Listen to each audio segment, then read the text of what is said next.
Euromax highlights coming up on the show. Peak performer, guitarist Onna Popovich has made it to the top in a man's world. Celebrity gathering, the rich and famous flock to the Wagner Festival in Bayreuth. Down Under, a futuristic plan for a city beneath the canals of Amsterdam. Euromax highlights, and here's your host, Robin Merrill. Hello from Berlin and welcome to the show. Paparazzis are notorious for stalking famous people and trying to photograph them in compromising positions. Then they sell their pictures to the tabloids, especially in Britain. The photographer Alison Jackson has turned this phenomenon on its head. She takes photos like the ones you can see behind me, but she doesn't stalk famous people like the paparazzi. All the people in her pictures are celebrity lookalikes in cleverly stage-managed photo shoots. Prince William on his knees, asking Kate Middleton to be his bride. This snapshot would be worth millions, if it were genuine. So, who took the photo? British artist Alison Jackson. She stages fake paparazzi photos using celebrity lookalikes. For some time now, she's been focusing on England's most prominent pair of sweethearts. The rumour has it that they will be getting engaged next month, August. It will be a big event when Prince William announces his engagement. Kate Middleton's not aristocratic, so it's a very, interesting match. I mean, I wouldn't be able not to do a piece of work about Prince William and Kate Middleton. The result is a whole series of photos. Kate Middleton in a wedding dress. The couple shopping for things for their new home. Alison Jackson started shooting photos with lookalikes around 6 years ago. Here, a deceptively realistic image of Rolling Stone singer Mick Jagger bargain hunting. The multimillionaire is said to be tight-fisted. I'm interested in our perception of them. We only know them through the media images and screens and what we read and what we see about them in pictures. And so we can never really get to know them, but we can fantasize about them. And those are the areas that I'm interested in. Alison Jackson is fascinated by the life of the British royal family. This is what it might look like if Prince Harry repaired a bicycle or ironed his own shirts. I think the royal family is particularly interesting because you don't really know much about them. They're very guarded, shielded, and private. The Queen is a kind of blank canvas, for example, so she doesn't really give out any emotions. We know very little about her. So I find her intriguing. You think she lives a very grand lifestyle, but I believe that she lives a very ordinary life. Alison Jackson finds the themes for her pictures in the newspapers. Today, she has a commission from the Sunday Times. On the outskirts of London, she's shooting a series about U.S. actress Lindsay Lohan, who went to jail a week ago. The challenge is to make the lookalike look 100% real, so that ultimately you don't really know whether the person's real or fake, or the situation's real or fake. So I shoot through things, I disguise the bits that don't really work well, like they work on the real celebrity. You can't really see the whole picture, it's just a glimpse, things like that. To find her lookalikes, Jackson holds casting sessions and works with model agencies. At her shootings, the doubleganger get an impression of what it's like to be a household name. I feel like Lindsay Lohan right now. I really do. I feel like a celebrity. That sounds really big-headed, but I do. Alison Jackson is currently showing some of her works at the Tate Modern in London. These days, the stars she copies in her photos often know who she is. Some people get angry and some people don't care. I think the celebrities themselves are caught up in the media world. They understand this media world and how the picture is something different from they are. Certainly, Alison Jackson's pictures show that behind every celebrity, there's a perfectly ordinary person. Now, if I ask you to think of great blues guitarists, names like Eric Clapton, B.B. King, going back further, John Lee Hooker and Muddy Waters come to mind. The list is endless, and of course, they're all men. Serb guitarist Onna Popovich, who's based in Amsterdam, has broken this mould. She can play the blues with the best of them. We met up with her performing with her band, who are all male incidentally, on the eve of the release of her latest DVD.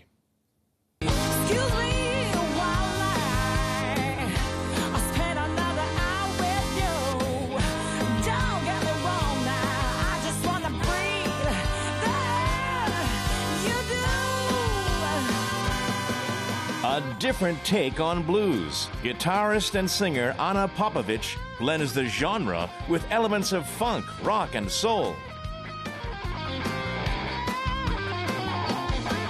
Over the past decade, the Serbian musician has become known internationally for her powerful guitar solos.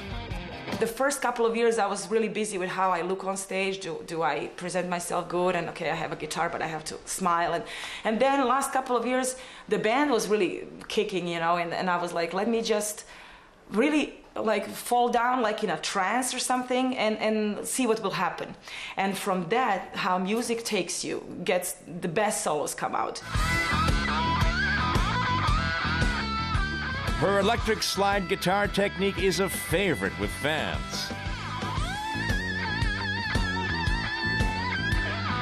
With 11 years at the helm of her own band, Onna is a standout on the blues rock scene, traditionally a male domain. When I started having my own band, I was a boss. So once you're a boss, you can, you know, push your own terms. But of course, you have to be successful in what you do in order that people listen to you, and you have to have a vision in what you want to do. But I kind of felt pretty good in my own skin being a boss of one band and making decisions about musical parts and about the songs we're gonna do. Today, Onna lives in Amsterdam. She moved from Belgrade to the Netherlands over 10 years ago. The songwriting process often begins in her own living room.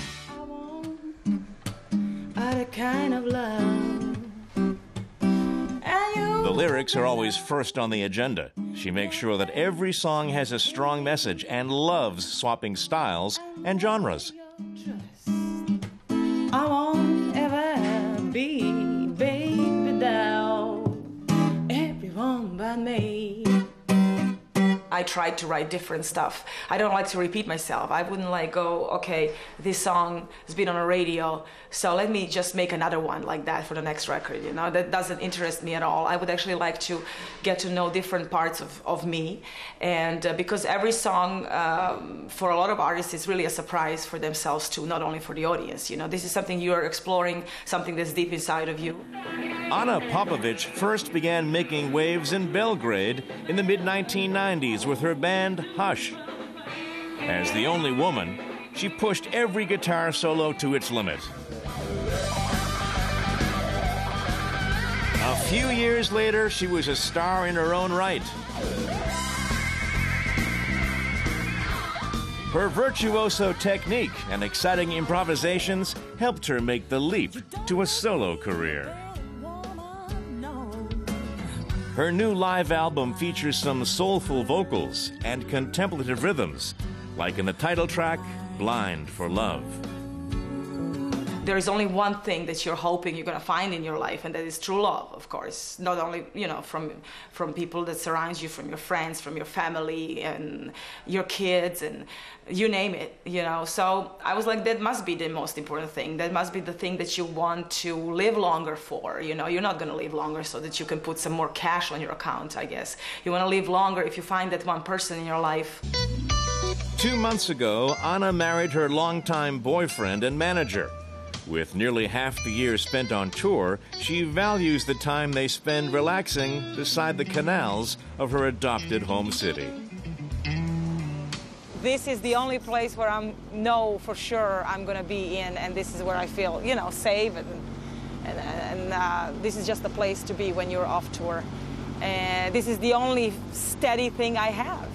As long as I'm around, you'll be safe and sound. 'Cause baby, baby, baby, baby, you're a part of me. Oh, baby. Onna Popovich is a new face in the blues world. Modern, European, and multi-talented.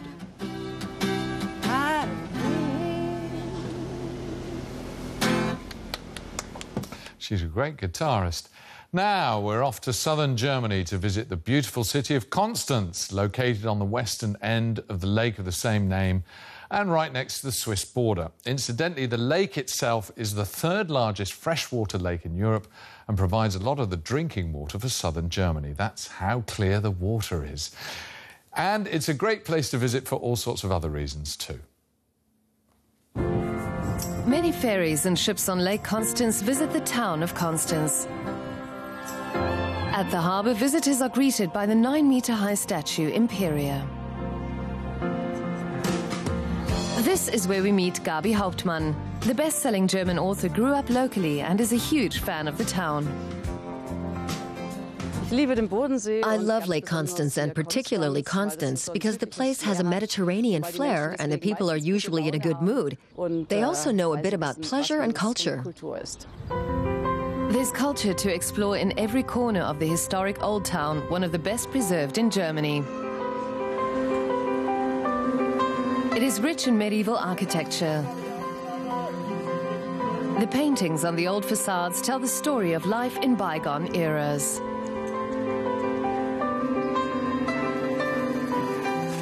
This plain-looking 14th century building played an important role in the town's history.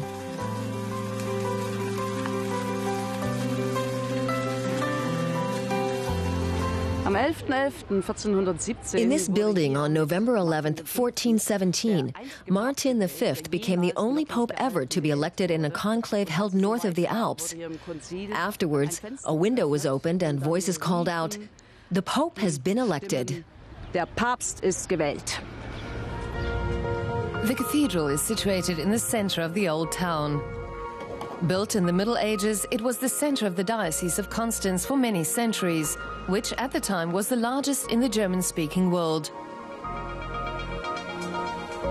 Inside, you can find artworks from different eras. Constance Cathedral is basically a Roman pillar basilica from the 11th century. Through the ages, it was updated to suit to the style of the current era. Here we can see Gothic aspects, as well as Renaissance and Baroque. The oldest part of Constance is the so-called Niederburg. Many of the houses here still bear their old medieval names. This district used to be home to the bishop's servants. Today, it is full of boutiques and wine bars.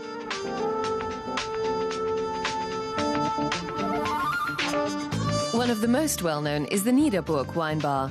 It serves 6 different local wines, including a dry Riesling.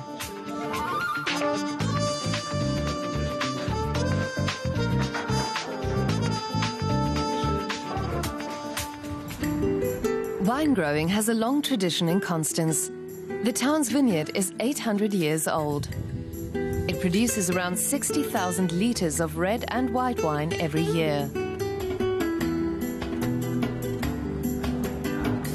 The wine is pressed in the historic wine cellar. Here we have very silicious or stony soil, and that gives the wines their own character.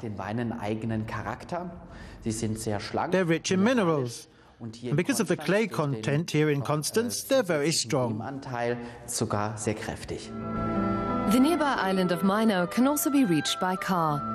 The 45-hectare island is home to some 5,000 different species of plants and flowers. Particularly worth visiting in summer is the Rose Garden, which dates back to the 19th century. We have 400 different types of roses in our rose garden, including rose bushes and climbing roses. The actual idea came about in 1856 when the first rose was planted. Since then, this rose garden has always been tended and cared for, and there is always a lovely scent when you come here in the morning. You really can't get enough of it. The most popular restaurant on the island is the Schwedenschenke. Its menu includes typical German dishes. The perfect place to end a visit to Constance.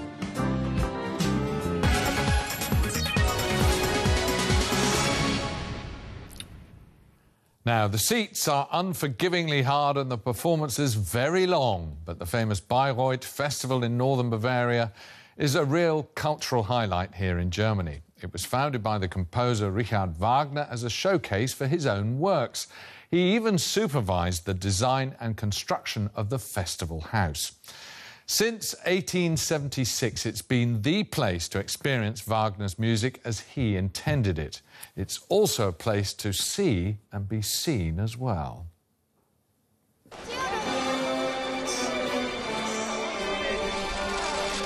The procession down the red carpet at the Bayreuth Festival is nearly as important as the event itself.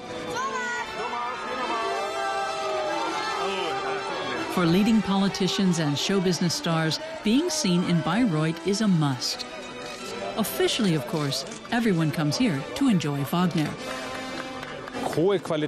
It's high-quality music and acoustics, and many, many wonderful people who've put their stamp on Bayreuth.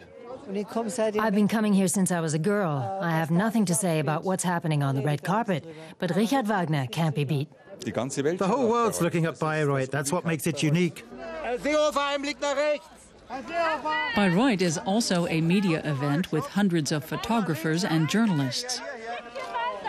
It's really not clear who's here to see and who's here to be seen. For journalist Marie Waldburg, glamour is simply part of the game. Getting a ticket for seats on the Green Hill is like getting a knighthood. That's why so many people try to get them. Some get them automatically. It's simply important for your aura. A ticket like that is a status symbol. Celebrities on the red carpet has been a tradition in Bayreuth for decades. The King of Thailand, actress Romy Schneider, the heir to the British throne, Prince Charles, or the last Soviet leader, Mikhail Gorbachev. They've all been to Bayreuth. Sociologist Arnold Zingerle says the media buzz is not for genuine Wagner fans. He's written a scientific study of the people who attend the festival. The Bayreuth myth is the exclusivity of the venue. We've researched it. The first factor is the quality of the music. The creme de la creme of Wagner soloists and directors perform. The legendary, brilliant acoustics of the festival hall are the second factor. You don't find them anyplace else. Das finden Sie so nicht mehr wieder.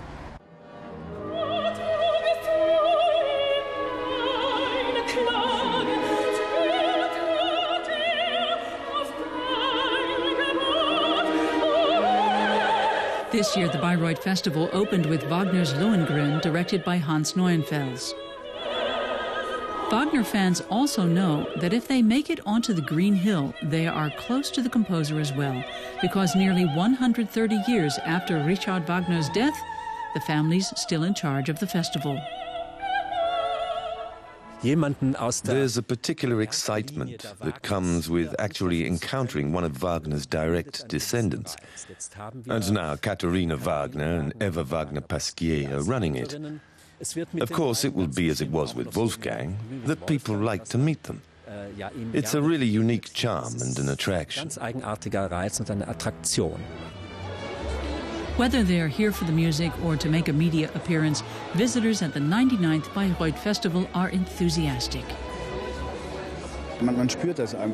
You can really feel it. When you come in here, you feel that the acoustics are something special. This is perhaps the greatest opera experience I've had in my life. I'm here for the first time, and I'm really impressed, overwhelmed. I have to sleep on it to sort the whole thing out, but it's an unbelievable musical experience. Musical enjoyment, glamour, and tradition. The Bayreuth Festival has it all. Perhaps one reason why it has enjoyed success for more than 100 years. Finally, earlier this year, I spent a week in the Dutch capital, Amsterdam, which came across as a really buzzing place. But it was apparent that the town does have a slight problem with lack of space. The only place it wasn't crowded was on the canals, which are an integral part of the city. Now a group of enterprising architects and engineers there have come up with a design for a new underground city directly beneath the waterways which crisscross the capital. Amsterdam is known for its many scenic canals, 150 to be exact. The waterways are also the city's main tourist attraction, but they were originally essential for transportation. Amsterdam is densely built and congested, but architect Rob Torsing wants to change all that. His plan is to make the canal network the main transportation artery again, but this time commuters would travel under the water, not on it. His project is called Amphora. The Amsterdam Amphora, it uses the existing structure, the water structure. So you don't change the city at all. You use a water structure that's already there, and you add structure into the water. But, you know, that's I think, the special part of Amphora.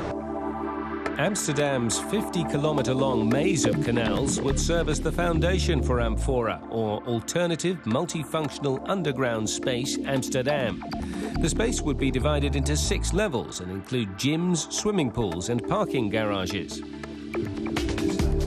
The main form of transportation would be electric vehicles connected through a complex road network. The entire city would be built into a 35-metre thick layer of clay under the canals.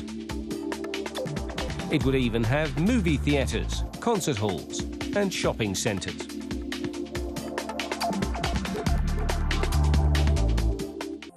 Rob Torsing and 5 other architects have been working on Amphora for more than 2 years. Construction engineer Bas Obladen came up with the idea. The office has been working in top gear ever since. All kind of technical people, planning people. We were having workshops and working together to develop this plan. People studying on the environmental issues, all kind of sustainability issues, on traffic issues. So a lot of people were involved. The dream of underground architecture is already a reality in The Hague. Residents ride trains, park and shop in an underground system of tunnels called souterrain. The project cost The Hague 200 million euros. But the price tag for Amsterdam would be much higher, 11 billion euros.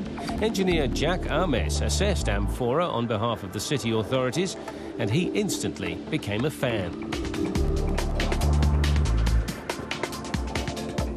What the Amphora project is doing is collect an urban program and puts it underground. And it brings facilities to people like tennis courts and stuff that are spacious and now not available, and it improves the quality at street level. From added value, it's a perfect plan. It's proven technology to build it, but it's sizable. It's huge square meters. The building project has become a hot topic in Amsterdam. Opinion is divided on the matter. I think it's a very good idea. And what I think is that that we get rid of the cars.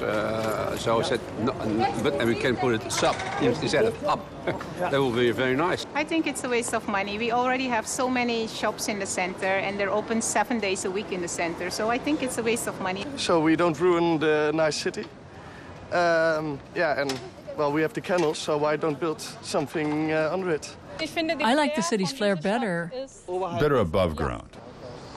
Rob Torsing is convinced his design can be built. We do it in stages, and at every moment you can decide not to go on with the next stage. So right here we're on the Amstel River, so right on top of on the spot where we want to start the project. And if you say after this part, well, it's enough, and then you can decide to make it smaller. Construction would not begin until 2018 at the earliest. Until then, locals and visitors will continue to enjoy Amsterdam above ground. Amazing. Just before we go, a reminder of our website at dw-world.de/English/Euromax for lots more information and other reports from the programme. That's it for now, though. Bye-bye.